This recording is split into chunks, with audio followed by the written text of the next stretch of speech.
আসসালামু আলাইকুম এভরিওয়ান, কোনো কাজই ছোট নয়। এই ভিডিও সিরিজের পঞ্চম পর্ব আজ। আজকে আমাদের সাথে আছে মোহাম্মদ জুয়েল কাকা। কাকা আসসালামু আলাইকুম, আপনি কেমন আছেন? ওয়ালাইকুম সালাম, ভালোই আছে, আল্লাহ রাখছে ভালো।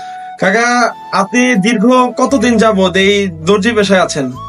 2002 সালের পর থেকে এখন যে কয়দিন হয়। 2002, প্রায় 24 বছরের হয়ে গেল আপনার এই একই পেশায়। জি তো কাকা, কখন কি মনে হয়েছে যে এই দর্জি পেশা বাদ দিয়ে অন্য কোনো পেশায় যায়? নাকি কখন মনে হয়েছে? না না না না, মনে হয়নি। কারণ নাকি যে খুব পেশাটা খুব ভালোবাসেন এই জন্য? হ্যাঁ জি।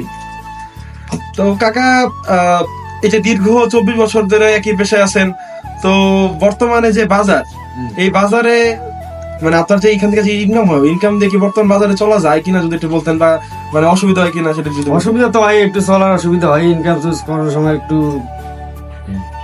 চলার ভাড়া তো আছেই যে কোনো কাজে, হ্যাঁ, সেটা তো থাকে না? তুই সেই সিচুয়েশনে মোটামুটি তাও আল্লাহ দিলে ভালোই চলি, আল্লাহ তাআলা, এটা হলো বড় কথা, চলতেছি। কাকা, আপনি ধরেন এই 24 বছর যাবত একই পেশায় আছেন, এমন কোনো স্মরণীয় ঘটনা হয়েছে যে আপনি ধরেন একটা কাজ করে দিচ্ছেন, আপনার জরিমানা দিতে হয়েছে উল্টা, বা ধরেন মানে স্মরণীয় কোনো ঘটনা আছে কিনা? না না না না এটা কোনো স্মরণীয় ঘটনা নাই। না। তো কাকা, এই যে পেশা, এই পেশার অসুবিধা যদি একটু বলতেন, যে কি কি অসুবিধা আপনার ফেস করতে হয়? ধরেন এই যে কাজ করতে যায়, কি কি অসুবিধা, এই কাস্টমার কি খারাপ ব্যবহার করে কিনা, বা এরকম কিছু যদি বলতেন। কাস্টমার কেটে সবার ক্ষেত্রে সবাই কাজ মানুষ দেয়, টাকা দিয়ে বানায়, যদি ভালো না হয় তো খারাপ একটু নিবি, হাতের কাম। আমরা তো আর আল্লাহর ফেরেশতা না, উনি হইতে পারে অনেক সময় বলে একটু উনি বেশ আবার আমার ঠিক করে দিই, এগুলোই আর কি ধরেন যে সমস্যা।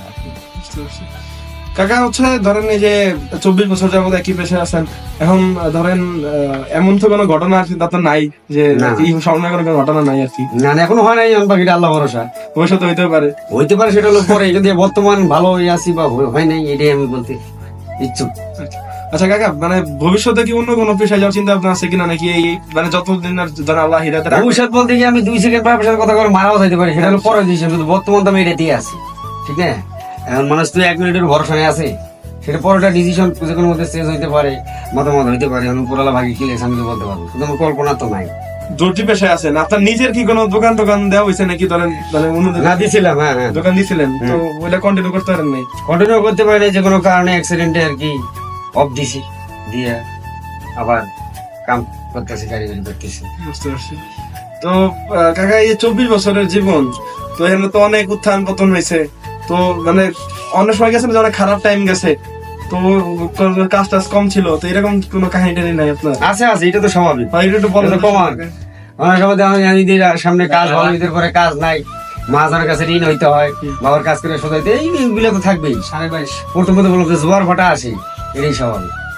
মানে আপনার শরীর বা আমার শরীর সবসময় তো একদম রুচি থাকে না, সুস্থ অসুস্থ মিলেই তো জীবন, হ্যাঁ, সেই রকমের স্বাভাবিক। আচ্ছা কাকা, ধরেন মানুষ তো এখন সবাই মানে আমাদের লেভেলে যারা আর কি বাচ্চারা বা ছেলেমেয়েরা আছে, তারা তো চাই মনে করেন বড় হয়েছে ডাক্তার ইঞ্জিনিয়ার এইসব হইব। এখন কেউ আসলে যে দর্জি পেশা আসতে চায় না কেন, এটা যদি একটু বলতে, কেন আসতে চায় না? আসতে চায় না বলতে, দর্জি কাজ এখন বর্তমান মনে করেন যে মানুষের যে তুলনায় কাজের মান, সেই তুলনায় মানুষের একটা যে সবকিছু দেন, বাসা ভাড়া বাড়াইছে, ইনকাম সোর্স বাড়ছে, দর্জি কাজের রেট বাড়ে না। একটা মানুষ গার্মেন্টসের সাধারণ ঢুকে 15-20 পায়, দর্জির কাজে 24 বছর করে মাসে 15,000 টাকা রক্ত পায়, হবে না?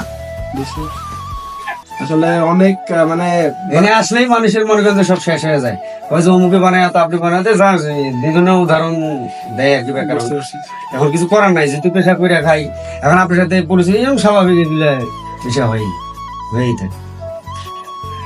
না আসলে সবাই তো ধরেন, আমিও তো চাই আমি সরকারি চাকরি করতে, বা একটা আর আমার তো আপনি যেটা বলছেন ডাক্তার ইঞ্জিনিয়ার, আমার বাবা তো সমর্থ নেই, যে একটা ডাক্তার হইতে গেলে 20-30 লাখ টাকা লাগে। আমার মধ্যে যদি এই টাকা থাকতাম যে এই কোন আইতাম, আমরা যদি দেশের শহরে কেউ আসে সহজে, কিছু টাকার কারণে আসছি। অবশ্যই অবশ্যই গ্রামে ভালো মতো সচল চলতে পারি নাই, কোনো অ্যাক্সিডেন্ট বা কোনো বাধা আইছে, শহরে ভালো থাকতে পারবে। আমি বলতে না, শহরে যারাই এসে কোনো কোনো কারণ আছে, সেটা আমি মনে করি, কি মনে করে তা জানি। আপনার গ্রামের বাড়ি কোন জায়গায়? আমার গ্রামের বাড়ি হইলো,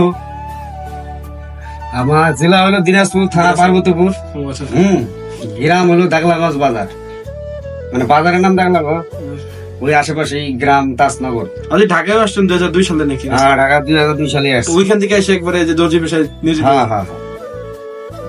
তো কাকা, আপনার অসংখ্য ধন্যবাদ, আপনার মূল্যবান সময়টা আমাদের ভিডিওতে আসলেন। তো আপনাদের সবার সাথে দেখা হচ্ছে পরবর্তী ভিডিওতে, পরবর্তী যে পেশা মানুষ আসবে তার সাথে। ততক্ষণ পর্যন্ত ভালো থাকবেন, সুস্থ থাকবেন, আল্লাহ হাফেজ।